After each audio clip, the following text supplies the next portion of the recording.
This is unbelievable. To be honest, I'm still attempting to come to terms with it.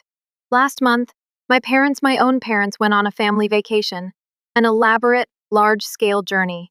One of those we've been dreaming about this for years vacations that only come around once in a lifetime. The worst part is that they kept it a secret from me. Not until the end had already arrived. They also took my sister and brother, simply ignored me as if I were a distant relative they hardly knew. A simple phone call was the first step.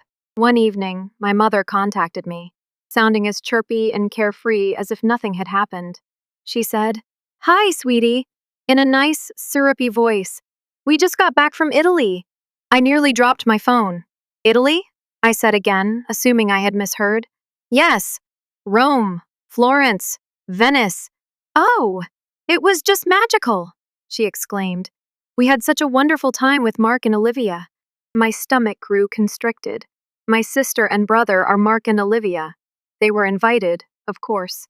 I was immediately trying to figure out why I hadn't received a heads up, an invitation, or even a call. With slowness, I answered, "You went to Italy? Without me?" My mother's voice changed. Defensive. "Oh, well, you've been so busy with work, honey. We figured you wouldn't be able to get time off. Plus, you know how tricky it would have been to coordinate everyone's schedules." My heart was thumping hard in my chest. "But you managed to coordinate with Mark and Olivia." A long pause ensued, an egregious pause of guilt. My mother's voice then became strained. "Well, they're not as complicated, difficult." That word struck me more forcefully than it ought to have, as if I were a burden they would rather not have. I responded, "Okay," in a harsh voice. "So you just decided I wasn't worth the trouble?" Mom moaned. "Oh, don't be dramatic. It was just a little family trip. It's not a big deal. Not a huge concern." Correct. It was a little family trip. Mark and Olivia spent 2 weeks traveling throughout Italy, drinking wine in Tuscan vineyards, and taking pictures in front of the Colosseum. In contrast, I worked late and ate takeaway by myself during that time. The problem is that this isn't even the first instance of this happening. Mark and Olivia have always held a special place in my parents' hearts. The golden lad, Mark, who is incapable of wrongdoing. Olivia, the golden child, the ideal princess. Me? The afterthought is me, the person they inadvertently failed to include in family arrangements. It was usually this way while I was growing up. Every season, Mark received brand new hockey equipment, while I was given hand-me-downs that were too big. I received maybe next year and a lot of unfulfilled promises, while Olivia received ballet classes and personalized tutus. Moments like this one made it tough to ignore, even though I spent years wondering if I was merely dreaming or if I was being overly sensitive. After a lengthy silence, Mom inquired, "Are you mad?" in a tone that suggested this was only a minor misunderstanding. "I am not angry," I stated icily. "I'm just tired." Before she could speak another word, I ended the call. After that, I sat there with my phone in hand, feeling a raging mixture of anger and grief rise inside of me. Really, it wasn't even about the vacation. It has to do with the message. They failed to consider me. Perhaps they did, but they thought I wasn't important enough to invite. What's the worst? I've lost any sense of why I'm surprised. After that, I didn't speak to them for some time. I needed time to calm down, but more importantly, I needed time to discover my true feelings about the situation. Anger, hurt, and resentment were all intertwined within me and could not be separated. Olivia unexpectedly texted me a few days later. "Olivia, hello. You were upset about the trip, according to Mom. Are you all right?" I debated whether or not to answer for a long minute while I gazed at the screen. At last, I simply typed, "Me? I agree. I'm all right." For what else was I meant to say? That realizing my own relatives didn't think I was significant enough to be included was like a kick in the belly. That it hurt to know that they would rather drink wine together in Italy than have me around. That they only think of me when it's convenient, treating me like a spare part. After 10 minutes, Olivia answered, "Olivia, it wasn't a private matter. This was just more convenient, simpler." My chest ached from hearing that word. I didn't even try to respond. How was I to respond to that? "Glad you guys had a nice, easy time without me?" My mother gave me another call the next weekend. A part of me wanted to see what excuse she would make this time, but I almost didn't respond. Hi, honey, she said in her usual bright, phony voice. I was wondering if you'd like to come over for dinner tomorrow night. Your dad's grilling steaks. Well, I was invited now. The guilt was starting to set in now that the trip was finished. I'm busy, I said. Doing what? Not sure yet, but I'm sure I'll figure something out. I could hear her voice becoming irritated. Don't be like that! We missed you! Funny way of showing it. A long pause ensued. Look, honey, we didn't mean to hurt you. We just thought it would be less complicated this way. That word was used once more. Difficult. I yelled. What does that even mean? Mom let out a sigh. You know how Mark and Olivia get along so well, and you've been so busy lately with work. We figured you'd probably say no anyway. So you decided for me? Well, yes. I chuckled. In fact, I laughed. When you learn how much someone has underestimated you, you can't help but laugh bitterly and without amusement. Wow. Thanks for giving me a choice. Honey, don't make this a bigger deal than it is. And there it was. That subtle gaslighting. As if I were the issue because I was offended by what they did. I inhaled deeply while attempting to maintain a steady voice. You know what, Mom? If you can't see why this is a big deal, then I don't think there's anything left to say. I ended the call. I stewed in that gloomy, terrible sensation for the following 3 days. The journey was no longer the main focus. Years of being viewed as an outsider were. The sister who was forgotten. The one they only thought of when they were in need. Then I got a call from Mark. I'm not particularly close to Mark, so that startled me. He is the lucky kid who always gets new things first, including phones, bikes, and opportunities. As a child, I was only the fallback option. The one who, after moving on to something better, received his old cast-offs. He said, "Hey," in a casual tone. "Mom said you're mad about the trip." "Yeah, Mark, I'm pissed." A protracted hush ensued. "Look, it's not personal," he said after that. "Stop saying that," I angrily said. "It is personal. It's my family. And you guys didn't even think I was worth inviting. Mom figured you'd say no. And you just went along with it?" He paused. "Yeah, I guess I did." My throat constricted. "Did it even cross your mind to ask me yourself?" He let out a sigh. "It's not like that." "Then what's it like, Mark?" Another long stillness. "I don't know. It was easier this way," he continued. Once more, there it was. Simpler. Of course it was easier. "It's always easier when you don't have to think about how someone else might feel," I said, shaking my head despite the fact that he couldn't see me. He didn't answer that. I sat there for a while after I hung up, allowing everything to settle in. Now the reality was painfully obvious. They didn't forget about me. Exactly. Not that they didn't give a damn. I just put in too much work. Too much trouble. They desired the tidy, uncomplicated version of family, the one without me. And truthfully, that was more painful than if they had simply said they didn't want me there. After then, I didn't hear from anyone for several days. To be honest, it was kind of a relief. I was able to sit with the awful truth because of the silence. They were still thinking about me. They had just concluded that I wasn't worth the trouble. During those several days, I mentally relived talks, dissecting each and every small exchange from the years. It seemed as though I was suddenly viewing all the instances in which I had been disregarded, ignored, or treated like an afterthought from a different angle. For example, my parents went all out for Mark's graduation, bringing in extended relatives from across the nation, catering food and decorations. "We'll do something bigger when things settle down." Things never settled down, even though Mom had picked up a cake from the grocery store after I graduated, or the way Olivia seemed to acquire what she wanted without trying. The entire family would suddenly go out of their way to make her happy after she had a tiny tantrum.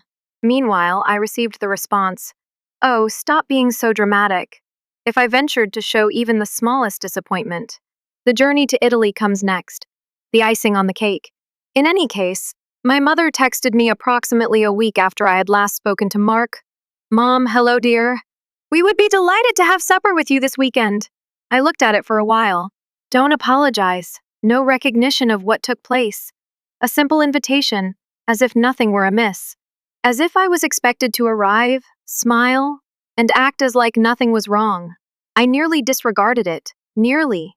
But then, no, I thought, we're not going to ignore this.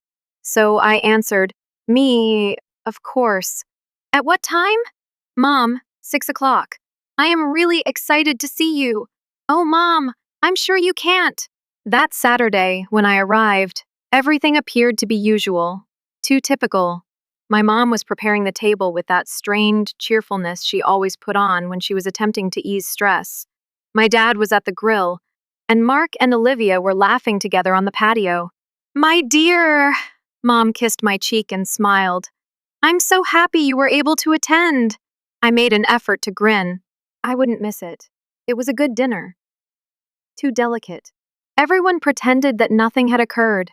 My parents nodded as if we were a single, contented family, as Olivia talked about her most recent job, and Mark discussed some home improvements he was working on.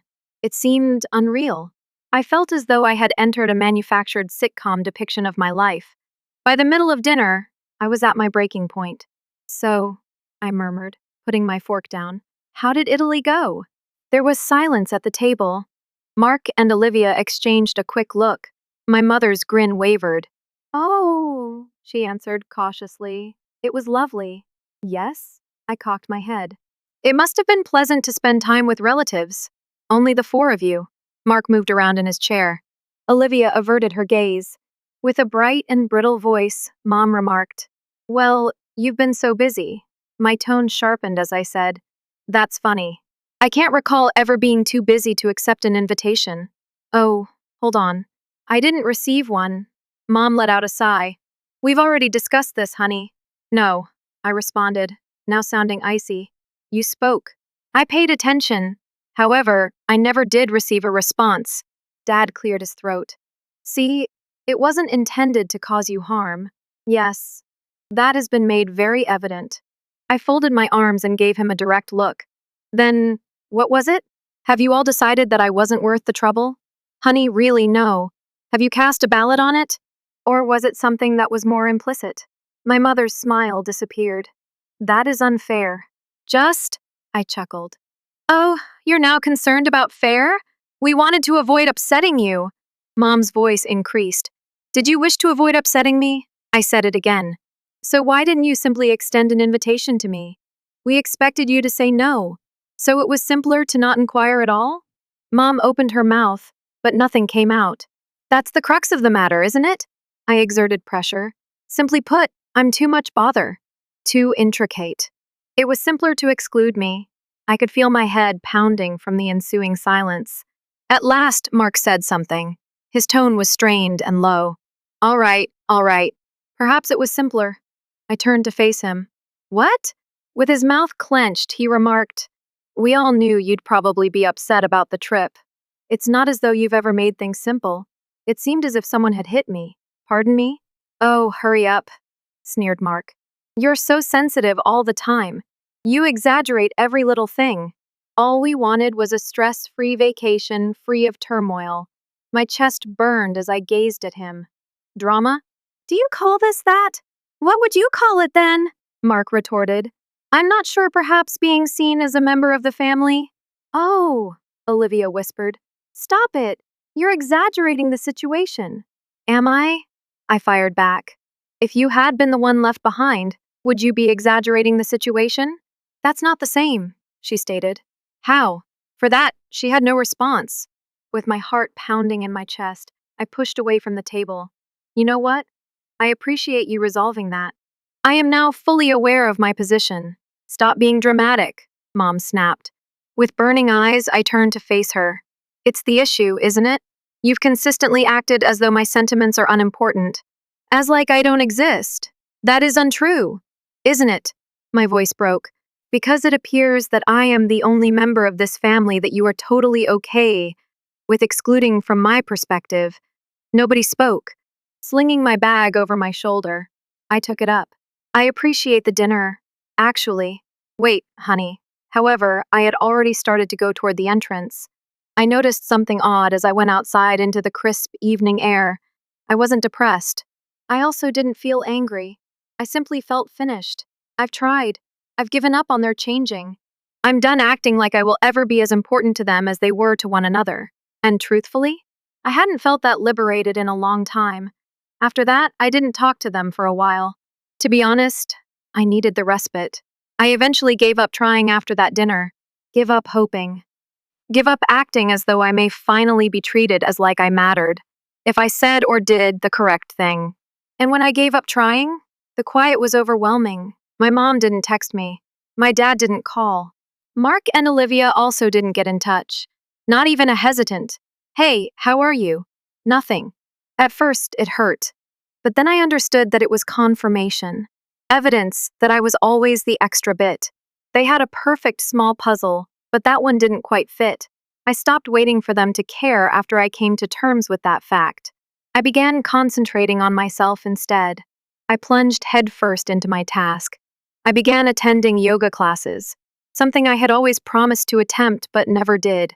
I went on a few dates, caught up with some old acquaintances, and even took up a few new pastimes. Gradually, though, my existence began to feel fuller. I wasn't exactly waiting for someone to add me to theirs. My mother called me about a month after the dinner. I nearly didn't answer. However, my curiosity overcame me. "Hey, oh dear." Mom spoke in a clear, bright voice. As fake as heck. "How are you?" "I'm all right," I responded calmly. "Well, it seems like eons have passed since we last saw you," she remarked, seeming to laugh. "Indeed. Been occupied. In fact, we have a small barbecue planned for next weekend. You know, just family. Only family." The irony was deep. "You ought to come," she hurriedly added. "We'd be delighted to see you." I nearly declined. My entire body begged me to turn down the invitation. The petty part of me, however, was curious to see how this would turn out. "Yes," I said. "Why not? Amazing," Mom said with obvious relief. At 4, "Oh, we'll see you." 1 therefore showed up the next Saturday. Once more, it appeared that, typical, my mom was rushing around to make sure everyone had enough food, while my dad was frying burgers and Mark and Olivia were sipping cocktails on the balcony. A new day, the same scene. However, I felt different this time. Detached. As if I were looking at them through a glass window. "Oh, dear," Mom smiled as I approached. "You look beautiful." "Thank you," I replied. I took a seat in one of the lounge chairs and got a drink. With her legs folded across Mark's, Olivia sat beside him. Both of them appeared completely at ease and organic in this setting, as though they were at home.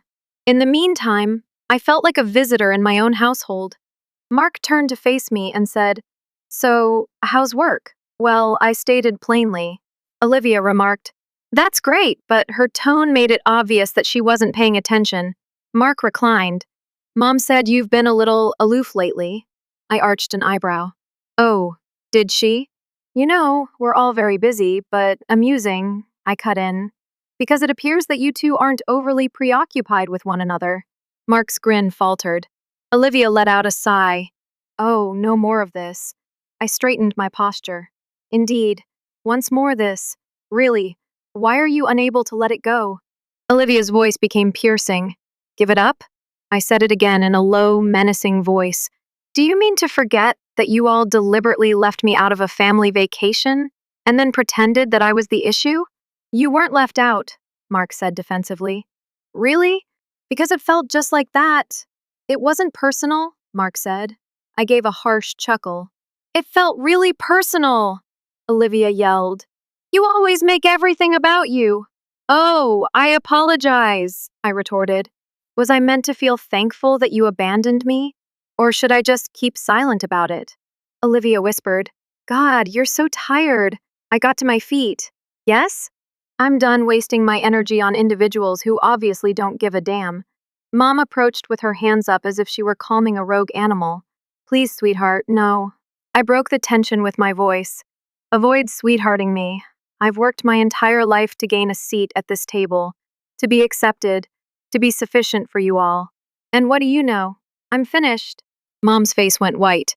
"That's not what you mean." I gazed at her. "Yes, I do." Mark gave a headshake. You're not serious, come on. I turned to face him. Do you believe I'm kidding? Do you think I want to sit here and act like nothing is wrong? That I wasn't purposefully left out by you guys? We didn't intend to. You did. I grew sterner. The worst part is that you would definitely do it again, because you don't care about me at all. Nobody spoke. Olivia sneered at last. Anyway, it's your fault if you want to create a huge deal out of nothing. I gave a chilly smile. And there it is. The actual truth. I picked up my luggage and made my way to the door. Mom yelled, "You can't just go!" I went around again. Observe me. After that, I left. I didn't cry in the car this time. I didn't experience that debilitating sense of remorse or guilt. I sensed illumination. Free. I knew for the first time in my life that I owed them nothing. Not my effort, not my time, nor my presence. Why in the world should I keep pleading to be in when they had spent years teaching me that I wasn't a member of their inner circle? So I didn't. I ceased contacting people. And what do you know? They also didn't get in touch. Not once. And that quiet? I learned all I needed to know from that stillness. 1 year. That is the amount of time that has passed since I left. An entire year without speaking. No phone calls or texts, no happy birthday or Merry Christmas. And what do you know? I made it through. It was weird at first. The silence seemed strange after I had spent my entire life circling them, transforming myself to match their reality. However, I later understood that silence was actually tranquility rather than loneliness. I was finally able to breathe without the nagging undercurrent of rejection and hatred.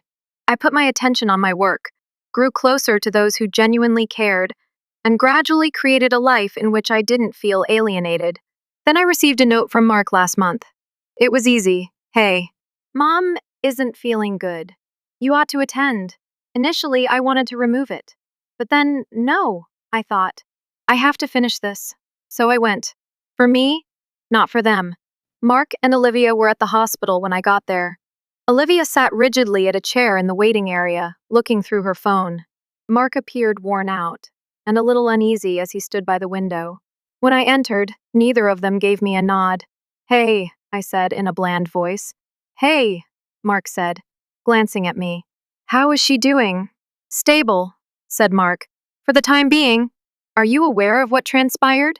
Olivia answered. Heart problems, without raising her gaze. Probably stress.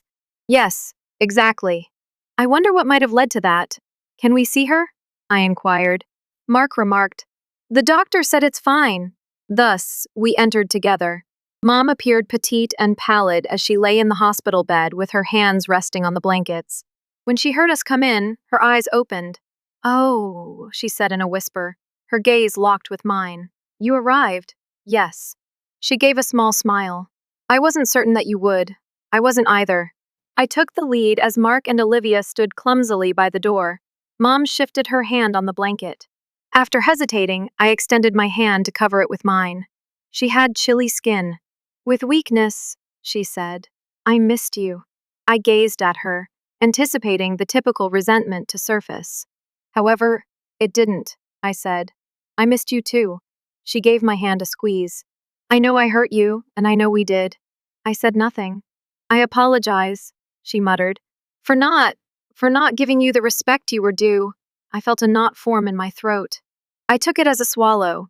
Why? Mom's remorse distorted her face. Because it was less complicated, I withdrew my hand. Simpler? To allow things to remain as they were. To avoid upsetting the equilibrium. Tears welled up in her eyes. And I assured myself that you were all right. That you had the strength to deal with it. I exhaled slowly. I wasn't. I understand, she said. And I sincerely apologize. Mark moved behind me and said, You don't have to. We were both surprised when she abruptly said, Yes, I do. She looked at me directly, without passing through me. For the first time in years, as her eyes grew keen. I owe her that much, she said. Mom muttered. I tried to keep the peace for a long time. But in reality, all I did was abandon you. My eyes pricked with tears. Indeed, you did. I let her take my hand when she reached for it again. I can't change the past, Mom said. But if it's okay with you, I'd like to try to get better now. I fixed my gaze on her, examining the weary creases on her face and the fatigue in her eyes. Sincerely, I said, I'm not sure if I can trust you again. I get it. However, I'm open to seeing if you mean it. Mom's lip quivered. I can only ask for that. I gave her hand a light squeeze. Awkwardly, Mark cleared his throat. That's good, isn't it? I gave him a quick look. Indeed. It's a beginning. We lingered for a time. Sitting there with Olivia, Mark, and me, as if we were real siblings, felt weird. As if we could possibly figure out how to live together without destroying one another. I didn't have that old, familiar ache in my chest when I left the hospital that night. Because this time I wasn't leaving empty-handed. Mom called a few days later. She merely wanted to communicate, not because she needed anything. And we did. Nothing profound or transformative. However, it was simple. And what do you know? That was sufficient. The following week, Mark gave a call, asked if I would want to have lunch. I cautiously agreed. A few weeks later, Olivia even texted me. It's only a meme, though. Small steps. I'm not waiting for people to love me for the first time in my life. I'm not going out of my way to get a spot. They will need to accommodate me. What if they don't? It's all right, because I now understand that my value is independent of their approval. And lastly, finally, that's sufficient.